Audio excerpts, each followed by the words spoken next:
Hello and welcome to the last episode on our YouTube show this year, 2019. Now, around this time of the year, lots of people do a little bit of stock taking. How has your year been? How many books did you read? And that kind of thing. Now, luckily for me, I don't have to do it alone. I am about to be joined by a team of incredible journalists that I get the pleasure of working with. Please help me welcome the amazing, incredible Africa Link team. Well, guys, I've been hyping you enough. Come on over. This one. These guys are incredible. Thank you so much for doing this with me. Thanks for having us. As you guys know, it's often been either me or Eddy, and it's been amazing, but it's such a pleasure being able to do this with you. We're doing Stock Taking 2019. Now, we have a couple of things here. You can see some pens. We have the talking pillow, but it's the love talking pillow because I have to say, working with you guys has been a very respectful journey. Yeah, no matter how hard how tight the deadlines are, we are able to respect each other. And I thought a love heart is always a good thing because we do this with love and lots of passion. And I have some cards for you guys. You guys had no idea what I have planned for you other than stock taking. It's a game. Yes. Sorta. This guy is too sharp for a game. Yes. But this, I will explain the rules for you. So, you cannot talk unless you have this talking pillow. Okay? Okay. Because it's a symbol of how respectful we are to each other in the office. And we have to share with you how it is in the office. Why are you laughing? No, this is just you cannot talk. I have it now, guys. So we have it's because once you give Isaac the microphone, he can continue talking. I can talk until tomorrow. Yeah. Occupational hazard. We are journalists, eh? We talk for a living. We can literally talk till tomorrow. So this is to make sure we at least limit that. And then we have some pens here. Now, I want all of you actually to take a pen. Okay. Eddie, ladies first. Should I take the black one because take whichever. We have black and red, so you can pick one. So I'll give all of you a card. Okay, so I need you to write. We are taking stock taking of news that impacted us. Okay. From which country did the news come from that you're gonna talk about? I don't know, so you write it down and don't show anyone. Okay. And then I'll explain the next step. Okay, I've closed my eyes. And be quick. The next step is, I have here some numbers, but before we pick the numbers in this bowl, I can show you. I have some numbers here. I prepared everything before, so they have no idea. So I need us to take a number, 1, 2, 4. Okay. All at once? Or should I? So should I start? Start. Ladies first. No. Before we take a number. Like, what's your number? Between 1 and 4. Oh. Let me take 2. Okay. 3. I take 0. No, 4. Or 1. 1. Let me take 1. So I am 4. So I am 4. You are 2. Wait. 1, 2, 3, 4. Okay. Okay. Now, Jen, you're about to start us off. Let me dig in. Pick any paper. They were all scrambled. I don't even remember which number comes. So should I? Yeah, you should open and tell us which number it is. And show it. Yes, and show it. It's which number was I? It's number. me. Oh. It's my own number. Show us the card. Should I? Yes. What do you have? Rwanda. Oof. Rwanda. All right. Guess. I have a clue. The fact that even I come from Rwanda itself, I think Rwanda welcoming refugees from Libya. Okay, is it? Yeah, he got it. He got it. That was the biggest story, you know. Like I said, I work with incredibly talented journalists. They not only guess, they are actually very knowledgeable. Okay, so you have to tell us, this is your story, right? Yeah, sure. Why did it touch you? I chose Rwanda because of the amazing gesture of welcoming African refugees from Libya who are really stranded there. I mean, the living conditions are terrible, and they were ready to take in some few refugees. It was really a good thing because these people, of course, they came to Libya hoping to get to Europe for a better future, but apparently they've not been able to cross the Mediterranean here. And Rwanda is giving a perfect example of just open the doors. Exactly, and it's a small country, you know. You couldn't expect such a thing from there. I can hear you. Yeah. Okay, you have to pass on the talking pillow. Well, first of all, I want to thank my colleague, Jen, for being so brilliant to choose that story. It is a story that is still making headlines as we speak. Like she said, Rwanda is a small country, but with big ideas. Yes. I would like us to take a look at a video also on a positive note of something that happened on the African continent. Let's take a look. Well, the story for me in 2019 must be South Africa winning the World Rugby Trophy, It really melted my heart seeing a black captain lifting that trophy, the coveted trophy for the Springboks. Kolisi, really, it was just thumbs up. And really, I felt a sense of unity in a team that has really been dominated by the white players for many years. We know the history of Springboks, how it has been, and now seeing black players coming up, a humble boy, Kolisi, lifting it, it shows a message of endurance and even belief in our team. Isaac, you are not only an Africa Link host, not only in front of the TV, as we can see you in front of the cameras, but you're also one of the Bundesliga commentators. Correct.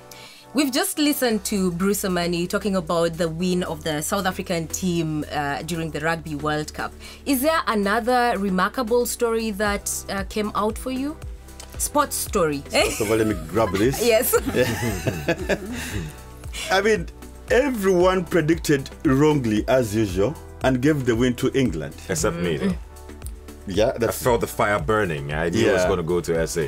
But you don't have the talking pillow. Sorry, I don't have that. And many people, many sports pundits or commentators were giving all the reasons as to why they think England is going to be the champions of Rugby World Cup, how it's going to thrash South Africa.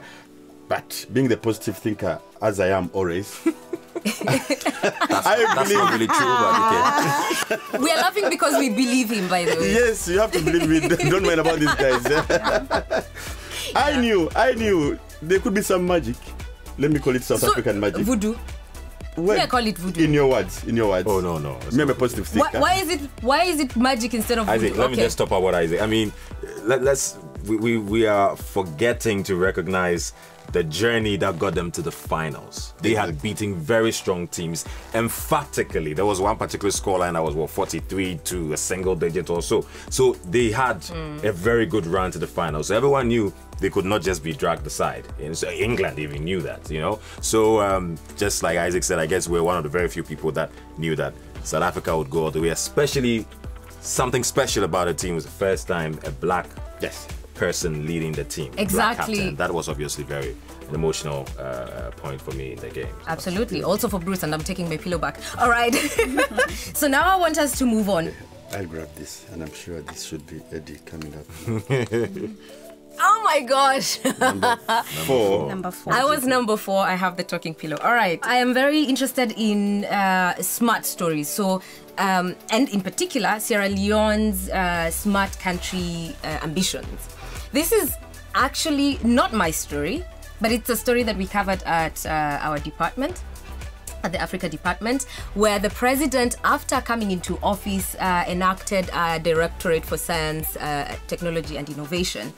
Now, what is fascinating for me, you can go to the website and you can see how many schools in Sierra Leone have water, how many schools in Sierra Leone are financed by the government, how many schools in Sierra Leone have a development plan, and this within how long has the president been in office? Not too long. And this is my one story of the year.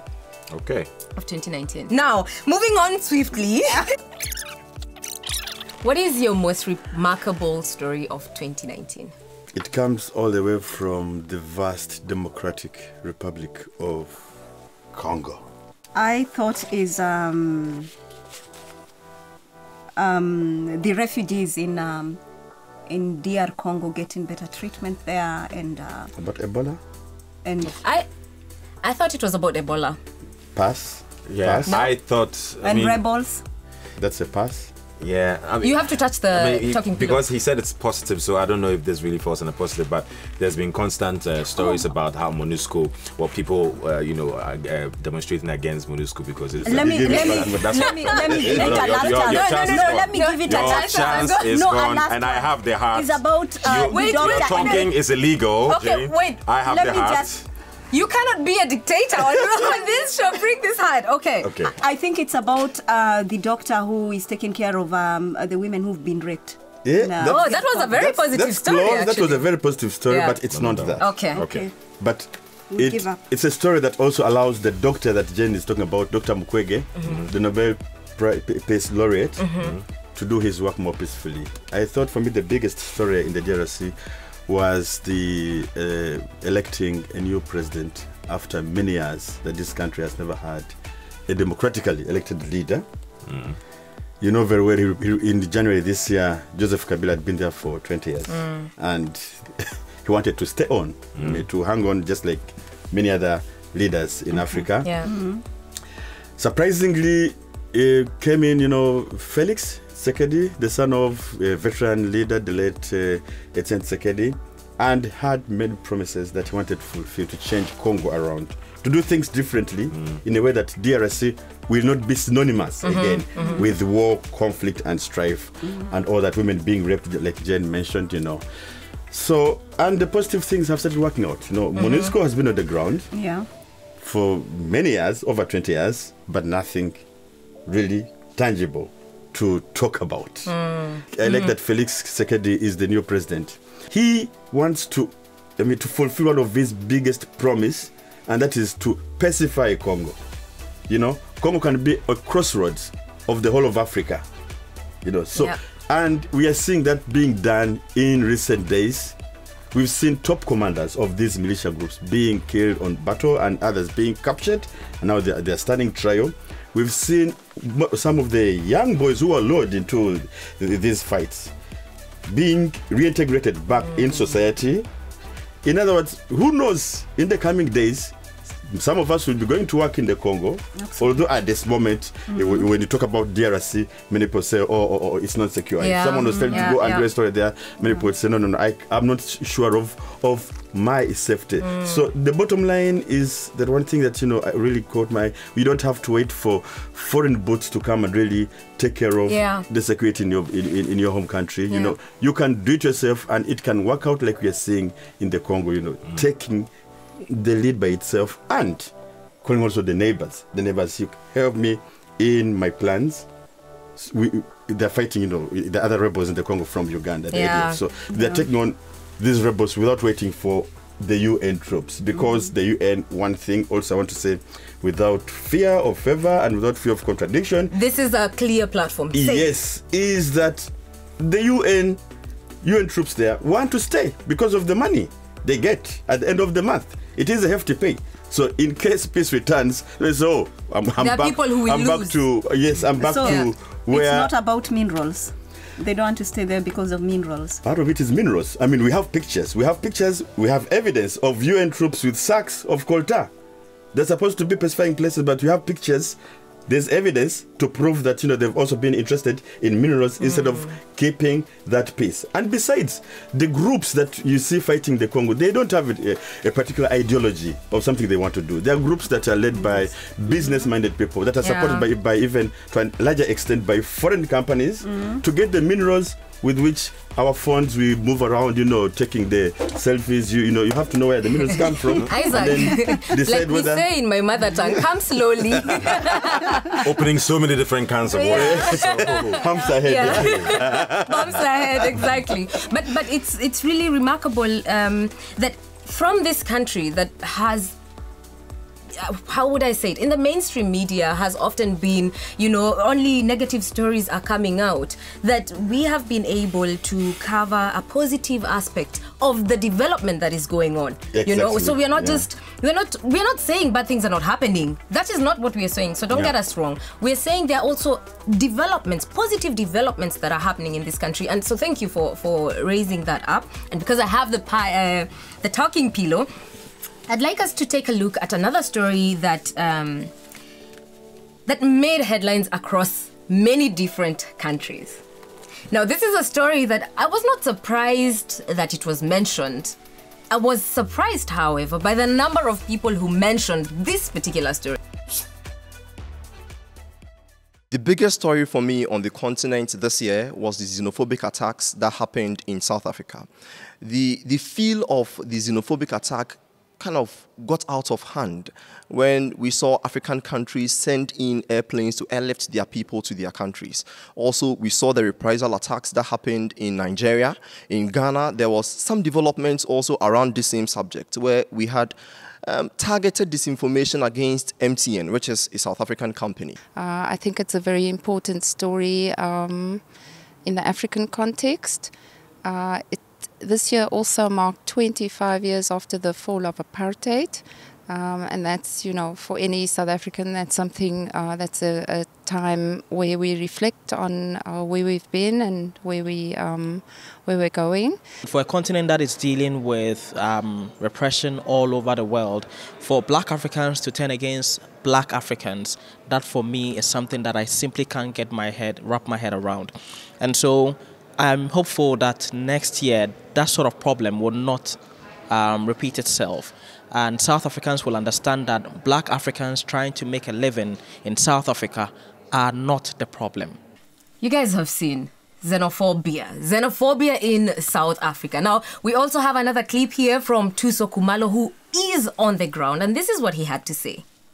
I remember visiting one of the streets that had a lot of garages where Nigerian nationals were selling second-hand cars. You'd find fleets, dozens and hundreds of cars were set on fire. What was just left were shells, and the place was deserted, just looking like a ghost city with shells of cars. And one of the owners was standing in front and in tears saying, "My life has been destroyed. This is the end. I will no longer stay in South Africa again." And in a few weeks, I remember covering their trip back home. They were in tears, mothers and fathers, professionals and ordinary Nigerians going back saying South Africa is an anti-African country, will never come back again. It was sad to see Africans living like that in one of the African countries, saying they will never set their foot again in South Africa.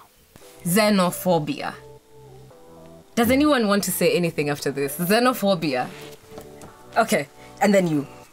What I'll probably say is, or Afrophobia. Okay. Yes, indeed. Short and punchy. Yeah. Self-hate. How can an African be a foreigner in an African country? That's my question.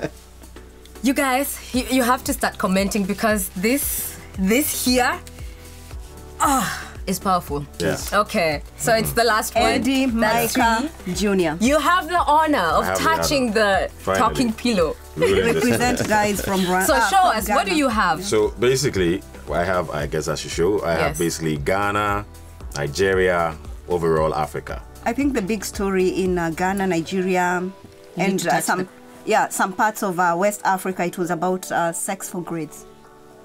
Is it something to do with that? Yep. Definitely. Okay, so why is this your big story? For me, it's a very personal topic, because people close to me, blood relatives, friends. You know, it could be your sister, it could be someone you're close to, goes to university, wants to pass, and a teacher is saying you can only do that if you open up to me, if you have sex with me. For me, that just doesn't add up. And if you feel like you don't care about it because it's normal, it's part of culture, blah, blah, then I don't think you know what you're talking about, because it could be your daughter in the future or someone very close to you. So for me, talking about this on the 77%, it's one of the things that I talked about. Really, I felt responsible to be one of the people that is actually pushing this more out there, so that authorities eventually, universities starting with that, authorities, governments providing policies and so on, or enforcing these policies that sometimes they already have, to make sure that our girls are safe in the universities that they go.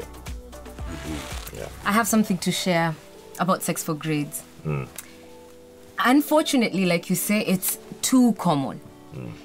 To the point where, especially female students, won't finish their courses at university in time, within the semester that they are expected to, because some lecturers think, oh, so you're not you're not, you're not agreeing to what I'm proposing, then you have no marks. You didn't do your cut. You didn't, the continuous assessment test. You didn't do that. It's missing. So you have to sit the exam again. So you end up using extra fees. I'm giving it to you. You end up using extra fees for an extra semester where you only need to do one unit. Maybe I want to put it to Eddy, since it was the story of this choice. For 2019, are victims only female students or also male students? Some of them, the female lecturers are like, hey, dude, I can see you have the six-pack, whatever, some of us have one ball. We're laughing, but this is a serious topic. Okay, respond to that, and then I will also. I'm just interested to know. No, I mean it's obviously a valid question. Obviously, guys also go through this from the female lecturers, but for me, it's difficult, first of all, to get the stats, but no doubt girls go through this pain more. So I feel like sometimes when we try to infuse that, guys also go through this, it really dampens the whole point that a lot of girls, without a decision of theirs, are really suffering because they really are not in control. But I asked whether they were victims, also male victims. I just don't want to water it down, Obviously, there are male victims also. Let's take a look at some of our other colleagues at the Africa Link department on what they had to say was their biggest story of 2019 and why. Let's take a look. The most remarkable moment for me was in Sudan. We're talking about Omar Al-Bashir, someone who was in power for so long and thought he could not come down. He was brought down by people's power, revolution power, and it was led by women and young people. Like, who would have thought this would have happened in Sudan, for example? And it was happening in other countries like Egypt and Algeria. And it was all about revolutionary power led not just by young people, but also by women. And I think this was a great moment as well, because it's a moment that shows what people are doing in Africa. They're not just sitting back and waiting for things to happen, like they're going out and asking what they want in their government and what they want for themselves. Remarkable. Now, we didn't just hear or get opinions of our colleagues at Africa Link. We also went to the ground. These people are the ones that make our lives here much easier and more fabulous, because they give us the story, the voices from the ground. I'm talking about our correspondents. Take a look. My name is Maxwell Suk, a correspondent based in Northern Ghana. One of the topics I covered earlier this year, which was really difficult for me, had to do with the outbreak of scabies disease in parts of the northern region. It was really difficult for me because many communities did not understand what this was. They had thought initially that it was superstition, that their gods were angry with them. The most important story for me in 2019 was covering Cyclone Idai in the eastern part of Zimbabwe in Chimanimani. This was one of the most touching moments as a journalist, where there were struggles, to detach yourself from being a reporter and also empathizing with the survivors of the disaster. Why is it important? It is an awakening of how vulnerable we are as human beings because of the climatic changes that are happening around the world. Climate change is for real, and everyone is bound to be affected by it. All of these are stories that we've covered at Africa Link for our radio show. We've covered on Facebook. So in case you want to check out some of the stories that we've been talking about, you can definitely find them there. Now, ladies and gentlemen, I am really happy that you made the time to be here. Now, to sign off, I want us to sing We Wish You a Merry Christmas. 1, 2, go. You were in the choir. Lead us. Do the thing. We have only 2 minutes. Can we first fine-tune the voices so that, Eddy doesn't go flat? Yeah, exactly. We wish you a Merry Christmas. We wish you a Merry Christmas. We wish you a Merry Christmas. Where's your voice? And a Happy New Year. We wish you a Merry Christmas. We wish you a Merry Christmas. We wish you a Merry Christmas and a Happy New Year. Thank you so much, guys, for being on the show. If you've stuck to the end of that discussion, well, I have a present for you, and that is an impromptu talk with their correspondent from West Africa. I'm talking about Fanny Faska. You've probably seen her on our Facebook page. And myself and Assumpta Latus, the YouTube manager. Enjoy. I promise you, it's something worth watching.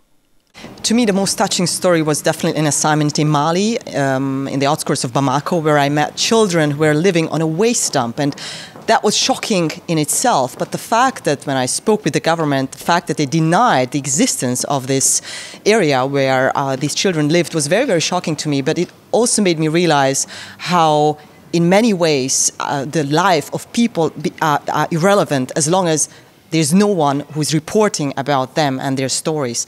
So yeah, there's definitely a story that stuck into my mind, our assignment in Mali. I think we, as a journalist, we can report objectively, but sometimes we get so much involved into the stories, and you really want people to know these stories as well. And I think that should be part of our job, to discover these blind spots, make sure that we share these blind spots with our viewers, with our users, and make sure that, as cheesy it may sound, but that we create some understanding that this story exists too, and it exists, so what does it do with me? Obviously, me as a journalist, we need to be very neutral in order to tell the story and not be emotionally involved. Yes. But of course, we're human beings, so once I'm done with the story, it's not out of my head. It's still in me. You're not just filing for a deadline. You are telling a story, and it does leave an impact on you. One of my most remarkable reporting trips was in Lagos. It was more fun than what you just shared, but it was the social media week. For me, it was just a space where you saw lots of young people coming together and doing stuff online. And actually, because of that, I was able to buy a dress from Lagos via Etsy, an online platform, paid through PayPal and communicated through WhatsApp. And that just tells you, it just tells you how the young people are moving. They're just ready to get on the next opportunity to change their lives, to make their lives better. And this, for me, is the story. So it's not like we are talking about a booming African generation that is just sitting on its behind and waiting for things to happen. They are making things happen. Right. Wow, this brings me to a question. You, Fanny, in Lagos, the Haupt main correspondent, I would say.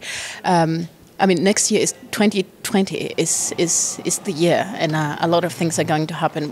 What is it? Mm-hmm. Exactly. So what are you actually predicting? I'm always very, very careful when it comes to prediction of any sort, but definitely we have to look out for the elections, especially in the Francophone region, starting with Togo in February 22nd. But when it comes to me, actually, I'd like to connect what you just said.